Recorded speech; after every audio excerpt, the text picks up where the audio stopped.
அனைவருக்கும் வணக்கம். ராசி கட்டங்கள் அதை பற்றி இந்த வீடியோவில் தெளிவாக விளக்கமாக பார்த்துருவோம். அதுக்கு முன்னாடி இந்த சேனலை நீங்கள் சப்ஸ்கிரைப் பண்ணாதவங்க சப்ஸ்கிரைப் பண்ணிடுங்க. அப்போ தான் அடுத்த வீடியோக்கள் உங்களுக்கு எளிதாக சேரும். தெளிவான விளக்கங்களை நீங்கள் தெரிஞ்சுக்கலாம். அதே போல் மற்றவங்களுக்கு ஷேர் பண்ணுங்கள். ராசி கட்டம் அப்படிங்கிறது முக்கியமாக சந்திரனுடைய சஞ்சாரம், அதாவது அது எந்தெந்த பகுதியில் பூமியை சுற்றி எங்கெங்கே இருக்குது, இந்தந்த நேரத்தில் இங்கெங்கே இருக்குதுங்கிறத சரியாக குறிப்பிடக்கூடிய முதன்மையான ஒரு விஷயந்தான் இந்த ராசி கட்டம். ஒரு குழந்தைக்கு தாய் 24 மணி நேரமும் அரவணைப்பு கொடுத்து அந்த குழந்தையை சுற்றியே தான் அந்த தாய் இருந்துகிட்ருப்பா ஒரு குறிப்பிட்ட 5 வயது வரை. அதனால தான் இந்த சந்திரனுக்கு தாய்க்குண்டான ஸ்தானத்தை சோதிட சாஸ்திரத்தில் கொடுக்கப்பட்டிருக்குதுங்கிறத முதல்ல புரிஞ்சுக்கணும். இப்போது ஒரு நாளைக்கு 24 மணி நேரம், ஒரு மணி நேரத்துக்கு 60 நிமிடங்கள், அப்படின்னா 24 மணி நேரத்துக்கு 1440 நிமிடங்கள். இது 12 ராசியை கடந்து செல்லும்போது ஒரு ராசிக்கு, ராசின்னா ஏற்கனவே முதல் வீடியோவில் கொடுத்துருக்குற 30 டிகிரி அப்படின்ட்டு, அப்போ அந்த 30 டிகிரியை கடக்கிறதுக்கு எவ்வளோ நேரம் ஆகும்னா, அதுபோல் 12 ராசியும் சேர்த்து தான் இந்த 1440 நிமிடங்கள் ஆகுது கடக்கிறதுக்கு. அப்போது ஒரு ராசியை கடக்கிறதுக்கு எவ்வளோ நேரம் ஆகும்போது 1440 வகுத்தல் 12 120 நிமிடங்கள். 120 நிமிடங்கள்னால் 2 மணி நேரம். அப்போ மேசராசின்னு சொல்லுவோம்.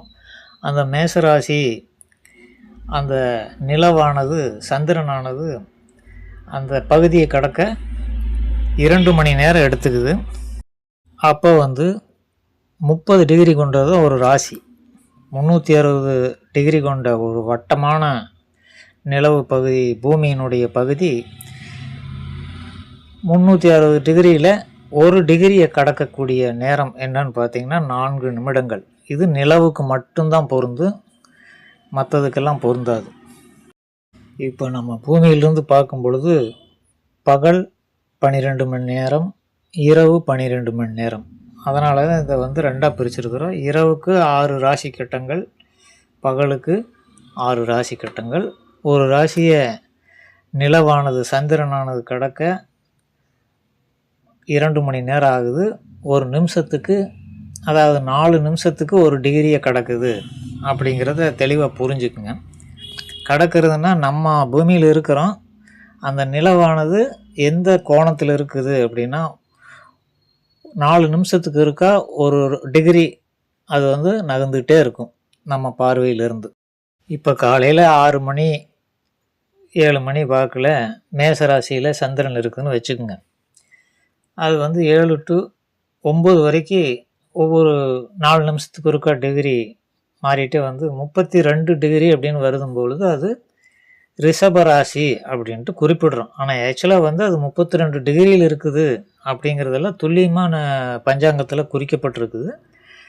அது ரிஷபராசியில் இருந்தாலும் கூட அது என்ன டிகிரியில் இருக்குங்கிறது நீங்கள் எடுத்து பார்த்தீங்கன்னா அந்த டிகிரி போட்டிருக்கும். 32 டிகிரி, 30 டிகிரி, 28 அப்படிங்கிறது, 160 எல்லாமே சந்திரனுக்கு கீழே அந்த கம்ப்யூட்டர் ஜாதகத்துலலாம் பார்த்திங்கன்னா துல்லியமாக குறிக்கப்பட்டிருக்கு. இது அந்த காலத்தில் அவங்க நல்ல ஜோதிடர்கள் அந்த சரியான கோணத்தை, டிகிரியை அதில் குறிப்பிட்டிருப்பாங்க ஜாதகத்தில். இதெல்லாம் முக்கியம்.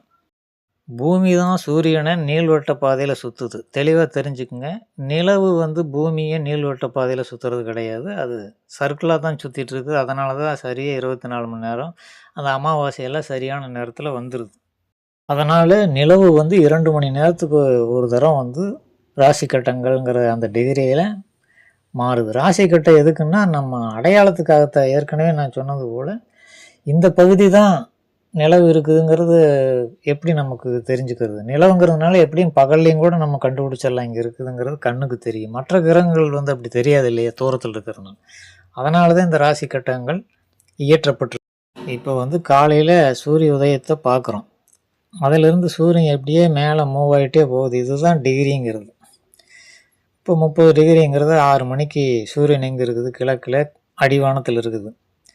அதிலிருந்து அப்படியே மேலே நகர்ந்து வரும்போது ஒவ்வொரு டிகிரி, அந்த 120 டிகிரியில் ஒவ்வொரு டிகிரியாவது நகர்ந்து வருதுங்கிறது நமக்கு புலப்படுது இல்லையா? அதுபோல் தான் எல்லா கிரகங்களும்.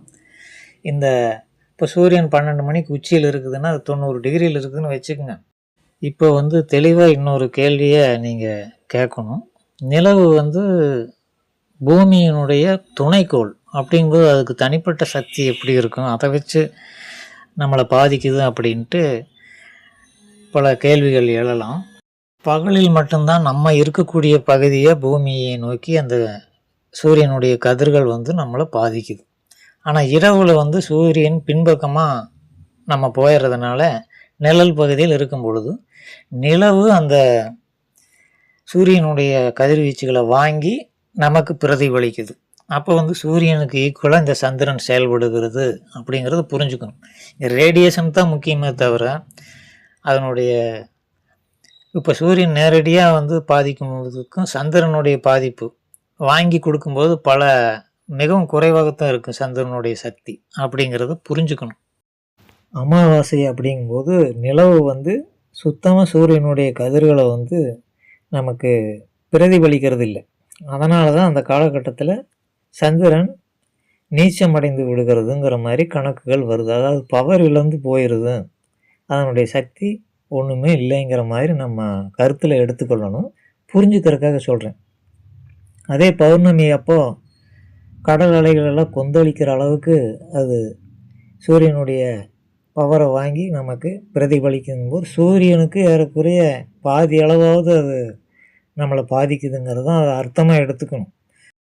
இப்போ இந்த வீடியோவில் நான் சொல்லியிருக்கிற விஷயங்கள் பல சோதிடர்களுக்கே தெரியாது. இதெல்லாம் என்ன காரணத்துக்காக அப்படின்னா இவங்க மனப்பாடம் பண்ணி ஒப்பிக்கிறாங்களே தவிர இதனுடைய அறிவியல் பூர்வமான உண்மைகள் என்ன, அதனுடைய நோக்கம் என்ன அப்படிங்கிறது யாரும் தெரிஞ்சுக்கிறது கிடையாது. சோதிடத்தில் பார்த்தீங்கன்னா உச்சம், நீச்சம், ஆட்சி இப்படிங்கிற வார்த்தைகள்லாம் உபயோகப்படுத்தப்படும். இதுக்கெல்லாம் என்ன அர்த்தங்கிறத தெளிவாக இப்போ புரிஞ்சுக்குங்க.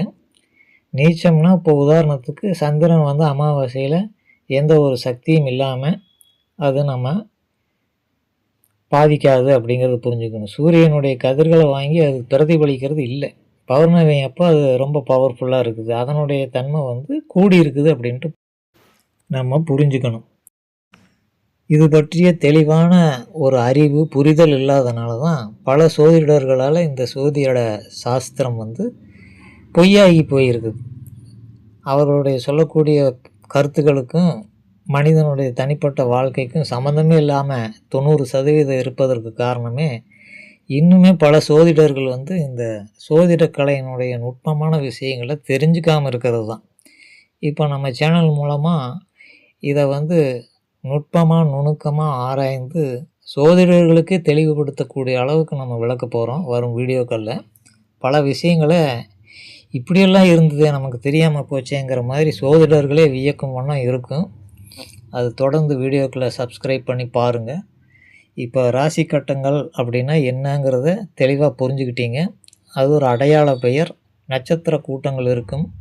அந்த கோணத்தை நம்ம தெரிஞ்சுக்கிறதுக்காக குறிப்பிடப்பட்டிருக்கிற ஒரு அடைமொழி அல்லது ப்ராக்சின்னு சொல்லலாம். இப்போ மேசம்னா அந்த நட்சத்திர கூட்டம் இருக்கக்கூடிய திசையை, அந்த கோணத்தை தான் குறிக்குது.